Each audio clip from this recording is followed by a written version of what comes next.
بسم اللہ الرحمن الرحیم۔ ناظرین السلام علیکم۔ پروگرام امید سحر میں افتخار حسین سید آپ کی خدمت میں حاضر۔ ناظرین، آج کا پروگرام ہم نے خصوصی طور پر عید الاضحیٰ کی مناسبت سے کیا ہے، اور اس میں ہم مولانا صاحب سے اور ہمارے دوسرے جو مہمان ہیں وسیم ساحل صاحب سے اس موقع کی جو مناسبت ہے اس کے حوالے سے ان سے سوالات پوچھیں گے۔ یعنی میری نظر کے اندر، میری دانستہ نظر کے اندر، میں ایک عرصے سے دیکھ رہا ہوں کہ یہ تہوار بظاہر طور پہ جیسے ایک دوسری مذہب کے اندر دکھاوے کا تہوار بن چکا ہے۔ یعنی لوگ اس کی حکمت، اس عمل کے اندر جو پوشیدہ حکمت ہے اس سے بنین و انسان کو فیضیاب کرنے کے بجائے اسے تفریح کے طور پہ لے رہے ہیں۔ تو ان کے اوپر چند سوال ہوں گے اور اس پر ہم ان سے ان کی دانشورانہ رائے اور جو ہماری مذہبی رائے ہے، کیونکہ مذہب میں کمال رکھتے ہیں اپنے فقہ کے حساب سے، اپنے دین کے حساب سے، جانی پہچانی شخصیت ہیں۔ میں آپ سے ان کا انٹروڈکشن کروا دوں۔ مولانا سید عمران رضا زیدی صاحب، جو کسی تعارف کے محتاج نہیں۔ تو یہ سوال میرے ذہن کے اندر پہلے کئی ادوار سے یہ چلا آ رہا ہے کہ جوں وقت گزر رہا ہے، ہماری نئی نسل، آنے والی جو جنریشن ہے، وہ اسے ایک تہوار، کیونکہ میں اسے تہوار نہیں مانتا ہوں، یہ تو ایک طرح کا جو اللہ جب راضی ہوتا ہے تو وہ کہتا ہے کہ جاؤ اور خوشیاں مناؤ، کیونکہ تم نے مجھے خوش کیا، میں تمہیں خوش ہونے کی اجازت دیتا ہوں۔ تو میری نظر میں جو ہمارے پاس عید کے تہوار ہیں وہ بظاہر تہوار منانے کے نہیں ہیں، اس کے اندر جو پوشیدہ رب العالمین کی حکمت ہے اس حکمت کو تلاش کرنا ہے۔ حضور السلام علیکم۔ وعلیکم السلام ورحمۃ اللہ۔ مولانا، میرا سوال آپ نے سن لیا، دہرانے کی ضرورت نہیں ہے۔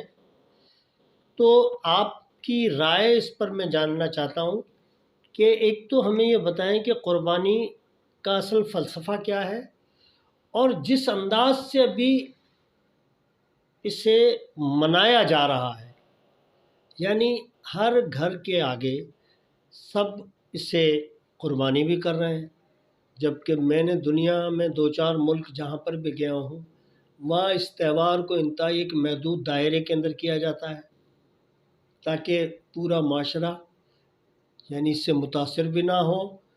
اور اس کے پیچھے جو فلسفہ حیات ہے وہ کیا ہے کہ یہ قربانی صدیوں سے جاری ہے اور صدیوں سے جاری رہنی چاہیے اور جاری رہے گی۔ اعوذ باللہ من الشیطان الرجیم، بسم اللہ الرحمن الرحیم۔ تمام تعریف اللہ کے لیے اور درود و سلام اس کے خاص بندوں کے لیے۔ اسلام دین انسانیت ہے، اور اسلام کا فلسفہ قربانی یہ ہے کہ اس اسلامی معاشرے میں ایسا عمل انجام دیا جائے کہ جو دوسروں کے لیے باعث فائدہ ہو۔ ماشاءاللہ۔ اسلام کی جتنے بھی تعلیمات ہیں وہ تمام ہے ہی انسانیت کے لیے۔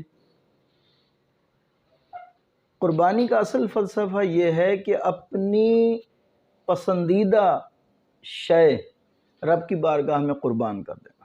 سبحان اللہ۔ اور اس قربانی کی جو ابتدا ہوئی وہ ایک عظیم یادگار کہ پروردگار عالم نے حضرت ابراہیم نبی اللہ علیہ السلام کو خواب میں دکھلایا، اور وہ خواب کیا تھا کہ جناب ابراہیم علیہ السلام اپنے فرزند کو اپنے ہاتھ سے ذبح کر رہے ہیں۔ اب یہاں پر سوال یہ پیدا ہوتا ہے کہ کیا کوئی عام شخص ایسا خواب دیکھ کر اس خواب کو کیا سچا کر دکھا سکتا تھا؟ جناب ابراہیم علیہ السلام نبی ہیں، رسول ہیں، جیسے ہی خواب دیکھا فوراً اپنے فرزند سے بیان کرتے ہیں۔ بیٹا میں نے خواب میں دیکھا ہے کہ میں تمہیں ذبح کر رہا ہوں، بتاؤ تمہاری رائے کیا ہے؟ ماشاء اللہ. جناب ابراہیم نے خواب کا لفظ استعمال کیا، جناب اسماعیل علیہ السلام نے اس لفظ کو بدلا اور عرض کرتے ہیں بابا آپ کو جو حکم ہو رہا ہے آپ اس کی تعمیل کیجئے، اللہ نے چاہا تو آپ مجھے صبر کرنے والوں میں سے پائیں گے۔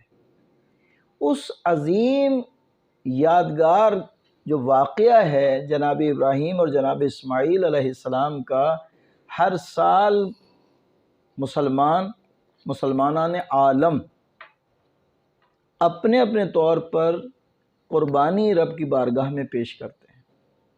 اب ظاہر بات ہے کہ جس معاشرے میں ہم رہ رہے ہیں یہاں پہ نفسا نفسی کا عالم ہے، اس میں تھوڑا سا ایک ریاکاری، دکھاوا، اپنا اسٹیٹس تھوڑا سا آ گیا، خود نمائی.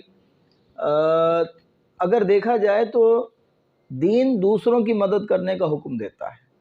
سبحان اللہ. آپ دیکھیں گے عید الفطر کے موقع پر جو صدقہ فطر دیا جاتا ہے، ایسا نہیں ہے کہ ایک مسلمان بس خود خوشی منائے اور جو معاشی طور پر کمزور ترین شخص ہے معاشرے کا وہ خوشی نہ منائے۔ اسلام نے کیا دیا درس؟ معاشرے کی اجتماعیت. ہاں، معاشرے کی اجتماعیت۔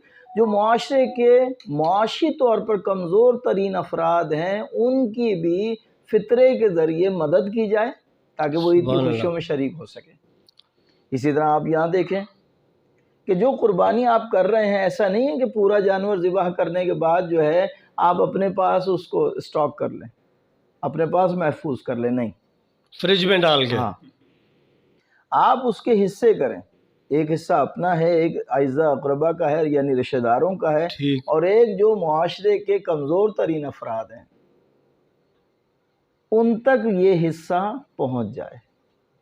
اب کسی کو تکلیف دینا کہ جناب جیسے آج کل کے نوجوان رسیاں پکڑ کر ان جانوروں کو بھگاتے ہیں، یہ کرتے ہیں، یہ تکلیف دینے والی بات، بڑے یہ میرا اگلا سوال بن رہا تھا، تکلیف دینے والی بات۔ پھر وہ بیل جو ہیں وہ بفر کر کسی کی گاڑیوں پہ چڑھ گئے، کسی بچوں کو مار دیا، آپ اسی سوشل میڈیا پہ دیکھ سکتے ہیں، وہ مختلف مذاق بنا لیا ہے، مذاق ٹک ٹاکرز بن گئے ہیں باقاعدہ۔ بالکل۔ تو دین بہت اچھا ہے، اس اچھے دین پر عمل جتنا ہم کریں گے اتنے ہی ہم اچھے مسلمان کہلائیں گے۔ سبحان اللہ، بہت اچھی بات، شکریہ جی۔ پھر حاضر ہوتے ہیں آپ کی طرف ساحل صاحب، وسیم ساحل صاحب۔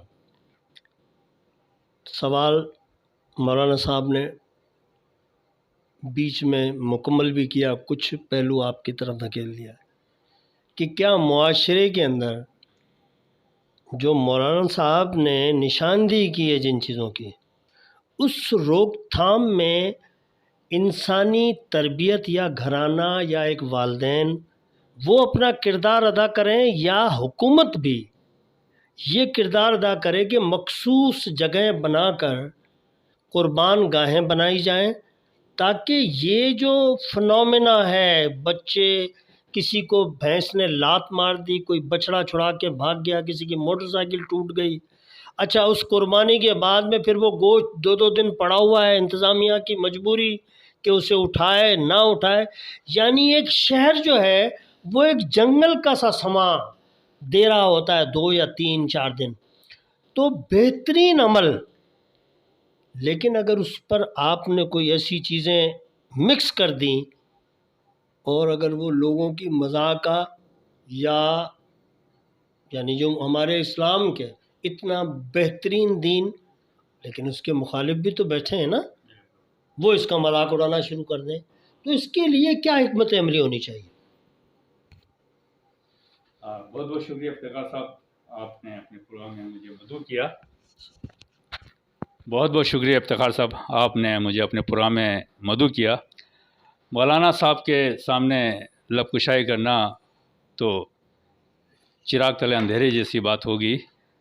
میں صرف اتنا اس کے متعلق کہوں گا کہ قربانی کے 2 فلسفے ہیں، ایک تو رائے خدا کے اندر اپنی عزیز ترین چیز کو پیش کرنا، جس کو مولانا صاحب نے بہت خوبصورت انداز میں پیش کیا۔